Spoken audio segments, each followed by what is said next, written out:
तो hello friends, कैसे हैं आप लोग। आज की इस वीडियो में हम लोग कंटिन्यू करेंगे perimeter area and volume chapter का प्रैक्टिस सीरीज़ में लेक्चर नंबर 2। तो चलिए स्टार्ट करते हैं। देखिए, फर्स्ट लेक्चर में हमने आपको 2 होमवर्क दिया था, ये 2 क्वेश्चंस को हमें आशा होगी कि आपने ट्राई किया होगा। चलिए हम देखते हैं इनके सॉल्यूशंस। फर्स्ट क्वेश्चन देखिए, the perimeter of a square park is 72 metre. मतलब एक स्क्वायर पार्क है और जिसका पेरीमीटर कितना है 72 metre. Then the area of the square is, हमें पेरीमीटर दिया हुआ है और हमें उसका एरिया पूछा गया है। तो बहुत सिंपल क्वेश्चन है। देखिए, उसका जो पेरीमीटर है वो कितना दिया हुआ है, the perimeter of a square park is 72 metre. Perimeter किसका पेरीमीटर, ये स्क्वायर का पेरीमीटर है, 72 मीटर है। तो स्क्वायर का पेरीमीटर होता क्या है, तो इसका तो फॉर्मूला पता है हमें, 4L होता है, पता ही होगा। अगर नहीं पता है फिर भी देख लीजिए। मान लीजिए ये स्क्वायर है और इसका जो पेरीमीटर है, मतलब टोटल बाउंड्री 72 है, टोटल 72 मीटर है ना। और मैंने अगर इसको x बोला तो ये भी x हो जाएगा, ये भी x हो जाएगा और ये भी x हो जाएगा। ये चारों x को अगर मैं प्लस कर दूँ तो 72 आना चाहिए। इसका मतलब x plus x plus x plus x 4x, इसका मतलब ये 72 होना चाहिए। तो यहाँ से x कितना हो गया, 4 और x मल्टीप्लाई में है तो x कितना हो जाएगा 72। ये 4 यहाँ पर डिवाइड में आ जाएगा तो x की वैल्यू कितनी हो गई, x की वैल्यू यहाँ से हो जाएगी 18। क्लियर है। तो हम लोग ऐसे कर सकते हैं, फॉर्मूला से करना हो तो फिर भी कर सकते हैं। देखिए फॉर्मूला क्या होता है, 4L, ये कितना है 72 मीटर। तो यहाँ से L कितना हो जाएगा 72, ये 4 यहाँ पे डिवाइड में चला जाएगा तो लेंथ कितना आ गया, लेंथ हो गया 18 मीटर। यहाँ पे ये x क्या था, x एक साइड थी और लेंथ क्या है, ये भी तो एक साइड ही है। वो तो वेरिएबल्स का फ़र्क है, हम x में लेवे, L में लेवे, Z में लेवे, जिसमें लेना हो लो। एक साइड का कितना आया 18 मीटर। हमें क्या निकालना था, एरिया निकालना था। तो एरिया ऑफ अ स्क्वायर का formula, area of a square का फॉर्मूला होता है L स्क्वायर। तो L कितना है 18 का स्क्वायर, मतलब 18 को 2 बार मल्टीप्लाई कीजिए, आंसर आ जाएगा 324। कितना आ जाएगा, आप मल्टीप्लाई करेंगे तो 324 मीटर स्क्वायर आएगा। क्या आएगा, मीटर स्क्वायर, क्योंकि यहाँ पर मीटर था और हमें एरिया निकालना है तो एरिया मीटर स्क्वायर हो जाएगा। क्लियर है। देखिए फर्स्ट क्वेश्चन को हम एक और बार बता देते हैं। हमें क्या दिया हुआ था, हमें पेरीमीटर दिया हुआ था। हमने पेरीमीटर को देखा तो पेरीमीटर से हमें क्या मिला, एक साइड मिल गई। जब हमें एक साइड मिल गई तो हमने बता दिया कि एरिया कितना होगा, एरिया का फॉर्मूला डाला और एरिया का आंसर आ गया। क्लियर है। चलिए अब करते हैं सेकंड क्वेश्चन। देखिए second question, find the breadth of the room. हमें रूम की चौड़ाई निकालनी है। Whose floor area is 363 square metre and length is 33 metre. क्या बोला गया है, हमें ब्रेड्थ निकालनी है, हमें तो ब्रेड्थ निकालनी है। ब्रेड्थ को मैंने बी बोल दिया, हमें बी निकालना है। जिसका एरिया कितना है, हमें एरिया दिया हुआ है, इसमें एरिया कितना दिया है 363 SQ मीटर, मतलब स्क्वायर मीटर। SQ का मतलब स्क्वायर और ये मीटर, तो स्क्वायर मीटर का मतलब ये होता है। स्क्वायर मीटर बोले या मीटर स्क्वायर बोले कोई फ़र्क नहीं है, तो हम बोल देते हैं कि 363 मीटर स्क्वायर था वो एरिया। और लेंथ कितनी दी हुई है, लेंथ 33 मीटर दी हुई है। अब हमें बताइए एरिया होता क्या है। ये एरिया दिया हुआ है और ये किसका एरिया है, जाहिर सी बात है लेंथ भी है और ब्रेड्थ भी है और दोनों अलग अलग है, तो ये रेक्टेंगल का एरिया होगा। देखिए अगर ये स्क्वायर का एरिया होता ना, अब आप लोग सोच रहे होंगे कि ये रेक्टेंगल का ही एरिया है, इसे कैसे पता चला, स्क्वायर का क्यों नहीं है। तो अगर स्क्वायर का एरिया होता, स्क्वायर का एरिया होता तो क्या हमें लेंथ और ब्रेड्थ दो अलग अलग दिया होता, हमें ब्रेड्थ दिया ही नहीं होता। तब तो हमें सिर्फ लेंथ दिया होता, क्योंकि जो स्क्वायर होता है ना, स्क्वायर उसमें तो हर साइड बराबर होती है, उसमें क्या लेंथ और क्या ब्रेड्थ, सब लेंथ होती है, सब, ये भी लेंथ, ये भी लेंथ, ये भी लेंथ और ये भी लेंथ। उसमें तो ब्रेड्थ होती नहीं है, उसमें तो सब लेंथ होती है। तो इधर लेंथ भी दिया है और ब्रेड्थ हमसे पूछा है, इसका मतलब ये स्क्वायर तो नहीं हो सकता। अगर ये स्क्वायर नहीं है तो रेक्टेंगल होगा, क्योंकि इस चैप्टर में स्क्वायर रेक्टेंगल का ही है सब कुछ। तो इसका मतलब ये जो एरिया दिया है ये 363 मीटर स्क्वायर दिया है और ये एरिया है किसका, रेक्टेंगल का एरिया है। रेक्टेंगल का एरिया क्या होता है, इसका फॉर्मूला होता है L × B। इसका मतलब ये 363 मीटर स्क्वायर है। लेंथ कितना है, लेंथ 33 दिया हुआ है तो लेंथ की जगह पे 33 रख दिया। ब्रेड्थ कितना है ये तो हमें पता करना है, इसका मतलब ये 363 मीटर स्क्वायर है। तो यहाँ से अगर मैं 33 को यहाँ पे मल्टीप्लाई में बी के साथ दूसरी साइड जाएगा तो डिवाइड में हो जाएगा। 33 को मैंने दूसरी साइड भेज दिया तो क्या हो जाएगा, 33 यहाँ पे डिवाइड में आ गया इतना मीटर स्क्वायर। तो ब्रेड्थ कितना आ गया, डिवाइड करते हैं इसको, 33 वन जा 33, यहाँ से 3 और यहाँ से 3 वन बार में 11। तो हमने इसको इससे डिवाइड किया तो कितना आंसर है 11। तो ब्रेड्थ कितना आ गया 11 मीटर आएगा, मीटर स्क्वायर नहीं आएगा। आप ये मीटर स्क्वायर आप मत लिखिए, ऐसा यूनिट्स लास्ट में लगा लीजिएगा, है ना। ऐसा यूनिट्स को साथ में लिखने की कोई ज़रूरत नहीं है, उसे आप लास्ट में डायरेक्ट लगा सकते हैं। देखिए ब्रेड्थ कितना आ गया 11 मीटर आएगा।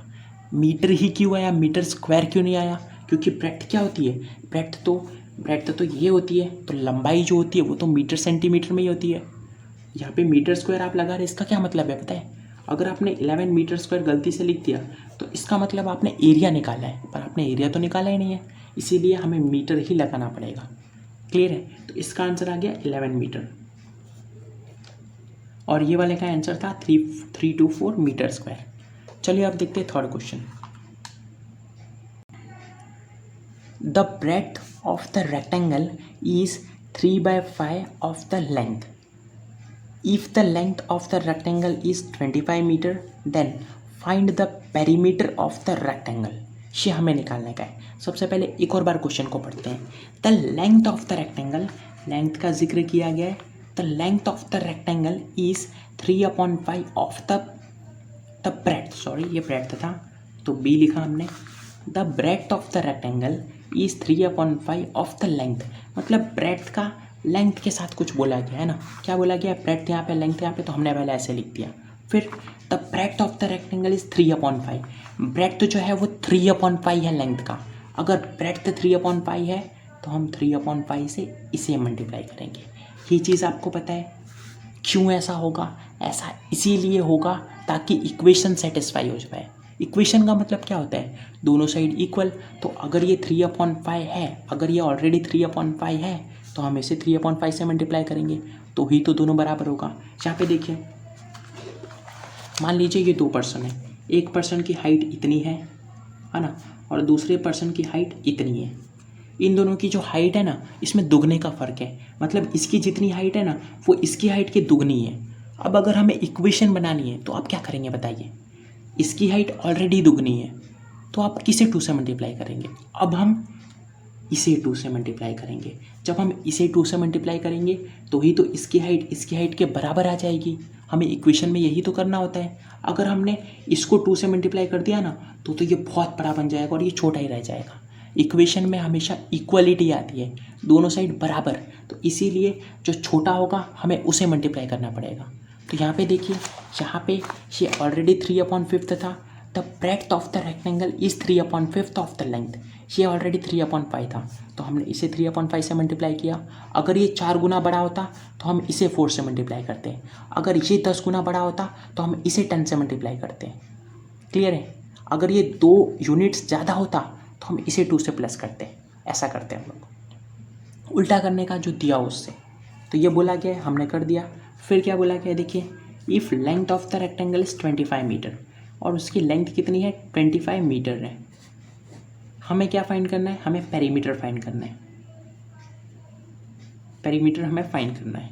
तो देखिए लेंथ हमें कितनी दी है 25 मीटर दी है, तो क्या मैं इस L की जगह पे 25 लिख दूँ, क्योंकि L लेंथ ही तो है।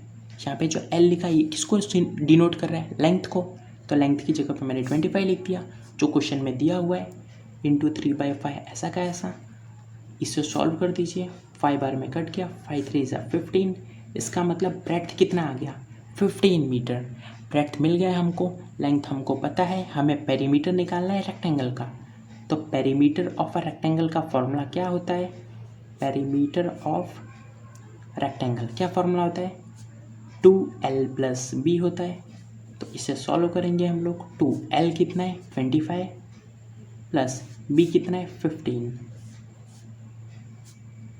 इसको जब हम प्लस करेंगे तो 40 आएगा और इधर मल्टीप्लाई करना है, तो कितना आंसर आ गया 80 मीटर। ये तो हो गया पहला तरीका जो फॉर्मूले से किया हमने। अगर आपको फॉर्मूला नहीं आता तो फिर भी कोई प्रॉब्लम की बात नहीं है। लेंथ कितना दिया हुआ है 25 मीटर, ये 25 मीटर है। ब्रेड्थ कितना है 15 मीटर। अगर ये 25 मीटर है तो ये भी 25 मीटर, ये 15 है तो ये भी 15 मीटर। पेरीमीटर क्या होता है, ये सबको जब हम प्लस कर देंगे तो हमें पेरीमीटर मिल जाएगा।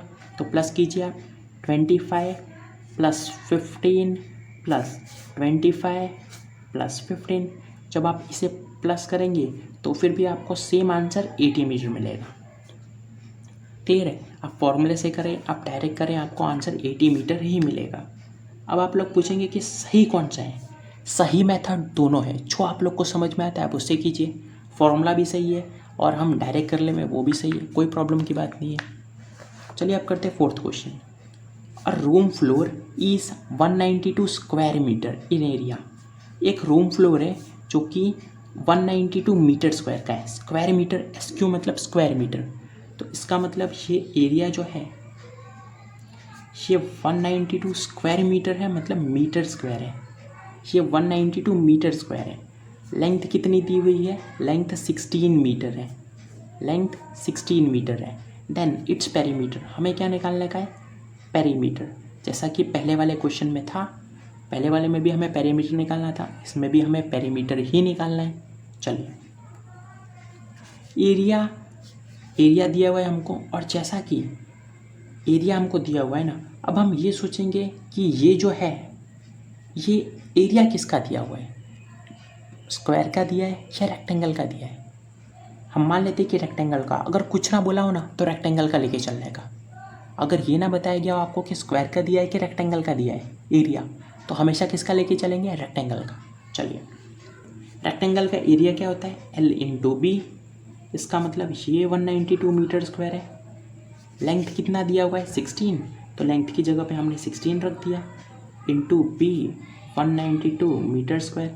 लेंथ की जगह पे 16 कहाँ से आया, यहाँ से। लेंथ कितना है 16 मीटर, तो लेंथ को हटा के हमने 16 रख दिया। यहाँ से ब्रेड्थ कितना आ जाएगा, 16 यहाँ पे मल्टीप्लाई में है, यहाँ पर डिवाइड में आ जाएगा। तो यहाँ से ब्रेड्थ का ऐसा यूनिट्स मत लेके चलिए। तो इधर से ब्रेड्थ की क्या वैल्यू आ जाएगी, ब्रेड्थ की वैल्यू डिवाइड कीजिए 16 को 192 से 12 बार में, तो कितना आंसर आएगा इसको डिवाइड करने पे 12। तो ब्रेड्थ कितना आ गया, 12 मीटर आ गया। ब्रेड्थ 12 मीटर आ गया। हमें क्या निकालना था, पेरीमीटर निकालना था। किसका निकालना है, रेक्टेंगल का निकालने का है। अब ये कैसे पता चला, इसके पहले हमने एज्यूम किया था कि रेक्टेंगल होगा, हमने बस मान लिया था कि रेक्टेंगल होगा, लेकिन अब हमें पक्का पता चल चुका है कि ये रेक्टेंगल ही था। कैसे, देखिए लेंथ कितना था 16 मीटर, लेंथ था 16 और ब्रेड्थ कितना है 12। ये दोनों तो अलग अलग हैं। अगर ये भी 16 और ये भी 16 होता तो वो स्क्वायर होता, अगर ये 12 या ये भी 12 होता तो फिर भी वो स्क्वायर होता। दोनों अगर बराबर निकले तो वो स्क्वायर है, दोनों अगर बराबर ना निकले तो वो रेक्टेंगल है। तो हमने रेक्टेंगल माना था, हमने सही माना था। चलिए पेरीमीटर निकालना था। पेरीमीटर ऑफ रेक्टेंगल का फॉर्मूला, रेक्टेंगल है ना, तो इसका फॉर्मूला क्या होता है 2L + B, जैसा कि हमने ऊपर किया था। आप ऐसे भी कर सकते हैं, ऐसे भी कर सकते हैं, हम फॉर्मूला से कर लेते हैं डायरेक्ट। L कितना है 16 प्लस B कितना है 12, 16 + 12 कितना आंसर आता है 28। 28 को 2 से मल्टीप्लाई कीजिए 56, तो कितना आंसर आया 56 मीटर। ये इसका क्या हो जाएगा, पेरीमीटर हो जाएगा। क्लियर है। तो आज की इस वीडियो के लिए बस इतना ही। और हाँ, हमने आपके लिए होमवर्क रेडी किया है आज भी। देखिए आपको ये 2 क्वेश्चन होमवर्क में करके आने का है, पहला क्वेश्चन और ये दूसरा क्वेश्चन। ये 2 क्वेश्चन आप लोग घर पे ट्राई करेंगे। नेक्स्ट वीडियो जब आएगी तो उसमें आप लोग को ये दोनों क्वेश्चन का सॉल्यूशन मिल जाएगा। क्लियर है। तो चलिए आज की इस वीडियो के लिए बस इतना ही, मिलेंगे नेक्स्ट वीडियो में। तब तक के लिए पढ़ाई करते रहिए। Bye bye.